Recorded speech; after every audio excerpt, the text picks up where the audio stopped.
이낙연 캠프, 이재명 캠프 양쪽에다 다 얘기했습니다. 네거티브 먼저 접는 쪽이 이긴다. 그런데 그때 사실은 네거티브를 먼저 접은 게 이재명 측이었었죠.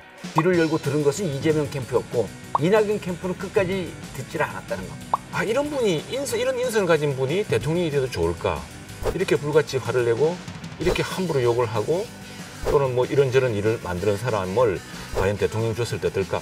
이런 불안감이 많았던 건데 검증은 저는 치열할수록 좋다고 생각합니다. 경선은 뜨거울수록 좋고 저희는 지금 치열하게 토론을 하고 있습니다. 민주당은. 그런데 국민의힘은 토론을 안 해요. 홍준표 후보가 학예의 수준이라고 이야기하셨잖아요. 그리고 이제 네거티브에 대해서는 사실 이낙연 후보하고 굉장히 안 어울리죠. 네, 안 어울리죠. 제가 이렇게 봤을 때 이낙연 후보의 평상시의 장점이 다 무너지는 것 같은. 자, 더불어민주당 경선 과정에서 이재명 후보에 대한 검증 공세가 굉장히 거셌는데요. 크게 보면 기본소득 등 정책 검증, 그리고 한교의 경기관광공사 내정자에 대한 논란, 또 이어진 쿠팡 화재 사건 당시의 대응 논란, 그리고 최근에는 이 후보의 공직선거법 위반 사건에 대한 무료 본론 의혹 등등이 있었습니다. 자, 그런데 이제 첫 번째 승부처인 축척권에서의 선거 결과를 보면 이재명 후보가 과반은 넘는 1위를 차지했습니다.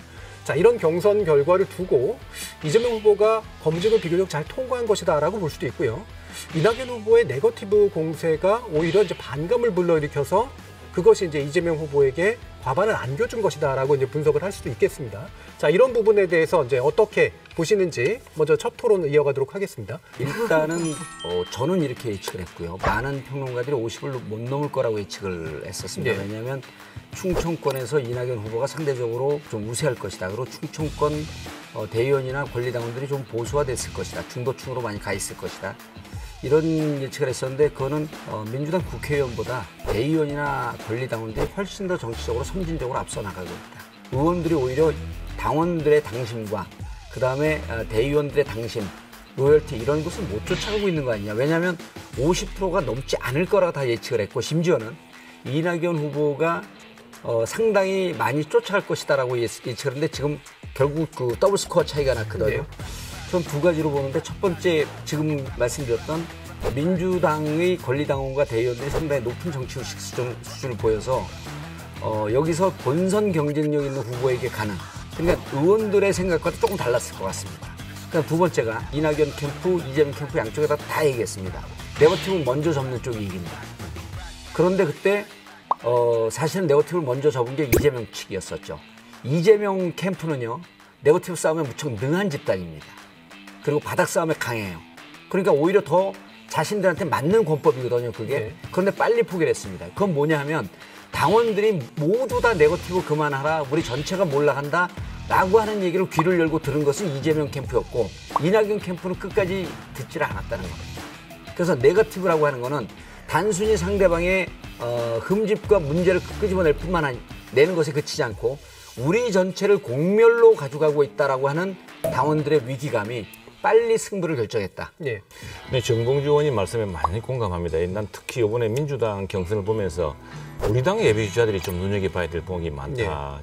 지금 정봉주 의원 말씀하시듯이 저도 지역에 가면은 우리 유권자들 마산 앞으로에 가면은 제발 좀 왜 후보들끼리 그렇게 치고받고 하느냐, 왜 누구 뒤통수 치고 그러느냐 그런 이야기 많이 하거든요.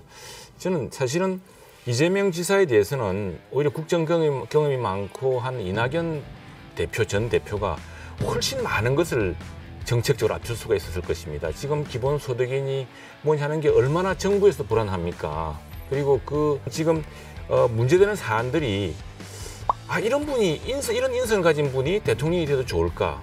이렇게 불같이 화를 내고 이렇게 함부로 욕을 하고 또는 뭐 이런저런 일을 만드는 사람을 과연 우리가 그 일이 잘했다 못했다 떠나서 우리나라처럼 대통령이 중요한 나라에서 저런 인성으로 의사결정을 할 때 사람을 쓸 때 자기 형수 욕한 거 두뇌줬다고 경기관공 사장 시켜주고 이런 사람을 과연 대통령 줬을 때 어떨까? 이런 불안감이 많았던 거거든요. 그런 불안감은 국민들이 느끼고 있습니다. 그러면은 저는 이제 앞으로 이낙연 대표가 그런 어떤 정책적 능력을 다시 되찾고 또 광주라는 큰 이제 그 격전지가 있지 않습니까? 만약 거기서 다시 반전한다면은 수도권에서도 어떻게 될지 모른다 생각합니다. 저는 이제 이 질문에 대한 토론에 앞서 토론했던 윤석열 후보를 둘러싼 검찰의 고발 사주 의혹과 이재명 후보의 검증은 무게가 다르다고 생각해요. 근수가 다른 말입니다. 쉽게 말하면 여의도용으로. 왜냐하면 뭐 저는 이 진행하시는 측에서 기계적 균형을 맞추기 위해서 윤석열 후보, 이재명 후보 이렇게 했을 수는 있는데요.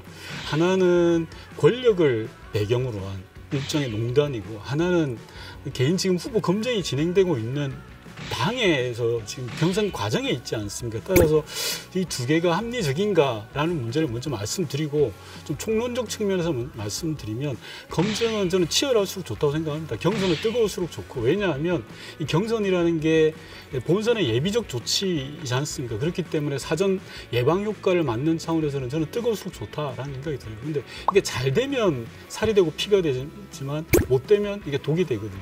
국민의힘도 저는 마찬가지라고 생각되는데, 저희는 지금 치열하게 토론을 하고 있습니다, 민주당은. 그런데 국민의힘은 토론을 안 해요. 홍준표 후보가 학예 수준이라고 이야기하셨잖아요. 그래서 제가 한번 봤는데 학예보다 조금 더 못한 느낌도 들어요. 뭐 민주당의 상황은 라면에 물을 끓여서 물이 팔팔 끓는다는 게. 근데 국민의힘은 지금 라면 물도 아직 안 올려놓은 상태에서 같이 비교하는 것 자체가 조금은 적절치 않다라는 말씀을 드리려고 하는 겁니다. 예. 토론을 아직 본격적으로 시작을 안 했으니까요. 이게 뭔가 시작도 안 했는데 외곽에서만 막 난리가 나는 이런 느낌이죠, 지금. 근데 이제 뭐 어쨌든 윤석열 후보 같은 경우에는 지금 이제 막 현직에 있던 분이 후보가 바로 되다 보니까 이런 현상이 일어나는 게 아닌가 이런 생각이 좀 드는데요. 이재명 후보가 지금 이렇게 충청권에서 압도적으로 승리하는 것은 뭐 어떻게 보면 여권의 어떤 대세론이 아닐까. 그래서 뭔가 이기고자 하는 어떤 그런 열망 뭐 이런 것도 있고 대세가 되는 후보한테 몰아주자 뭐 이런 게 좀 형성된 것 같은 그런 느낌이 좀 듭니다. 그리고 이제 네거티브에 대해서는 사실 이낙연 후보하고 굉장히 안 어울리죠. 네, 안 어울리죠. 제가 이렇게 봤을 때 이낙연 후보의 평상시의 장점이 다 무너지는 것 같은 굉장히 안 어울리는 모습을 보였기 때문에 다른 분이 했으면 좀 모르겠는데 좀 그런 안타까운 마음이 좀 들었습니다. 그러나 전반적으로는 저는 이 네거티브라고 하면 좀 그렇고요. 검증은 저는 철저하게 해야 된다고 생각하는 편입니다. 그래서 아주 치열하게 경선을 하고 우리는 좀 이렇게 어떻게 보면 한국 사람들의 정서가 뭐 너무 그런 거 아니야 이런 정서가 좀 있는데 저는 오히려 아주 치열하게 해서 다 검증하고 넘어가야 그래야 대통령이 되고 나서 탈이 없다고 생각을 합니다.